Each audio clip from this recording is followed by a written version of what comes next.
ایران نے اسرائیل پر پھر میزائل حملہ کر دیا، جس میں فوجی مراکز، فضائی اڈے، کمانڈ اینڈ کنٹرول مراکز کو نشانہ بنایا گیا۔ اسرائیلی میڈیا کے مطابق دارالحکومت تل ابیب میں زوردار دھماکے کی آوازیں سنی گئی اور ایران سے رات میں فائر کیے گئے میزائل وسطی اسرائیل کے علاقے میں گرے، اور اسرائیلی میڈیا کا کہنا ہے کہ میزائل کے ٹکڑے لگنے سے علاقے میں رہائشی عمارت میں آگ لگ گئی، اور اسرائیلی فضائیہ کی جانب سے وسطی ایران میں میزائلوں کے ذخیرے، لانچنگ انفراسٹرکچر کو نشانہ بنایا جا رہا ہے۔ ایران کے خاتم الانبیاء ہیڈ کوارٹر کے ترجمان نے بتایا، اسرائیلی شہروں پر میزائلوں سے تازہ حملے کیے گئے، جس میں فوجی مراکز، 2 فضائی اڈے، دفاعی صنعتیں، کمانڈ اینڈ کنٹرول مراکز کو نشانہ بنایا گیا۔ ترجمان کا کہنا تھا کہ ایران کے حیرت انگیز حملے اسرائیل کو گھٹنے ٹیکنے پر مجبور کر دیں گے۔ امریکہ شریک ہوا تو خطے میں اس کے فوجی اڈوں کو بھی خطرات کا سامنا ہوگا۔ تو وسطی اسرائیل میں دھماکے کی آوازیں سنی گئی ہیں۔ اسرائیل کے بیشتر حصوں میں سائرن بجنے کے بعد ملک کے وسطی علاقے میں ایک دھماکے کی آوازیں سنی گئی تھی۔ ٹائمز آف اسرائیل کا کہنا تھا کہ دھماکوں کی اطلاع ملی ہے، لیکن یہ واضح نہیں ہے کہ آیا یہ میزائلوں کو روکنے کی وجہ سے ہونے والے دھماکے ہیں یا زمین پر میزائلوں کے گرنے کی وجہ سے۔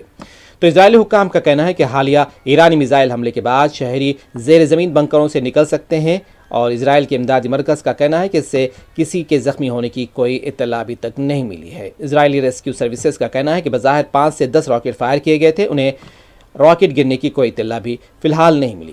ایرانی میڈیا کا کہنا ہے تہران میں فضائی دفاعی نظام کو فعال کر دیا گیا۔ تہران کے مغرب اور مشرق پہ متعدد دھماکوں کی آوازیں سنی گئی ہیں، جو اسرائیل کے حملوں کے باعث پہ سنائی جا رہی ہیں۔ قم اور اصفہان جیسے شہروں میں بھی فضائی دفاعی نظام کے فعال ہونے کی آوازیں سنی گئی ہیں۔ بین الاقوامی میڈیا رپورٹس کے حوالے سے خبر دی جا رہی ہے کہ اسرائیل کے تل ابیب کے قریب ایک عمارت میں آگ بھڑک اٹھی۔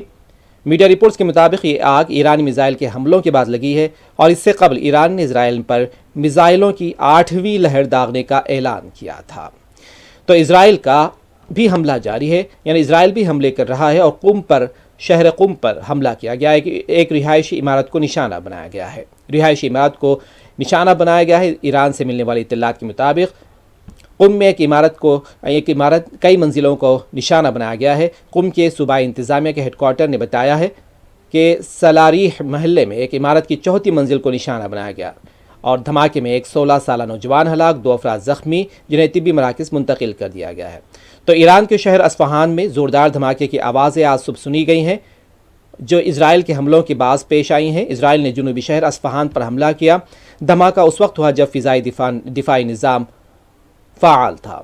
تو اسرائیلی حملے کے بعد ہلاکتوں کی تعداد میں اضافہ ہوا ہے۔ قم میں رہائشی عمارت پر اسرائیل نے حملہ کیا ہے، اور اس میں بھی ہلاکت درج کی گئی ہے، اور اسرائیل اور لبنان کی سرحد پر بھی سائرن بج رہے ہیں۔ اسرائیلی میڈیا کے مطابق لبنانی سرحد کے قریب اسرائیل کے علاقے میں ڈرون کی تیراندازی کے بعد سائرن بجائے گئے۔ ٹائمز آف اسرائیل نے لکھا، اسرائیلی فوج نے ایک مشتبہ ڈرون کے بارے میں وارننگ جاری کی ہے۔ ایرانی میڈیا کا کہنا ہے کہ ایرانی وزیر خارجہ عباس عراقچی استنبول اس بیچ پہنچ گئے ہیں۔ خیال ہے کہ وہ اسلامی تعاون تنظیم OIC کے وزرائے خارجہ کے اجلاس میں شرکت کے لیے استنبول گئے ہیں۔ یہ سربراہی اجلاس ایران کی درخواست پر طلب کیا گیا ہے، جس کا مقصد اسرائیلی حملوں پر مشاورت کرنا ہے۔ ایرانی وزیر خارجہ اس سے پہلے برطانیہ، فرانس اور جرمنی کے وزرائے خارجہ سے ملاقات کے لیے جنیوا گئے تھے۔ وہاں پر انہوں نے کہا تھا کہ یہ حملے رکنے چاہیے۔ ایران پر اسرائیل کے حملے کے پہلے دن زخمی ہونے والے رہبر اعلیٰ کے سیاسی مشیر علی شمخانی نے اپنے اکاؤنٹ پر لکھا، یعنی کہ ایکس پر لکھا، تقدیر یہی تھی کہ میں زخمی جسم کے ساتھ زندہ رہوں، تو میں رہوں گا تاکہ دشمن کی دشمنی کی وجہ بنا رہوں، کیونکہ وہ بھی اس کی وجہ خوب جانتا ہے۔ تو اسرائیل کا مشتبہ ڈرون مار گرانے کا بھی دعویٰ ہے۔ اسرائیلی فوج کا دعویٰ ہے کہ اس کے فضائیہ نے ایک مشکوک ڈرون کو کامیابی سے روک لیا ہے۔ اسرائیلی فوج نے دعویٰ کیا ہے کہ وہ برسوں سے ایران پر حملے کے لیے خود کو تیار کر رہی تھی۔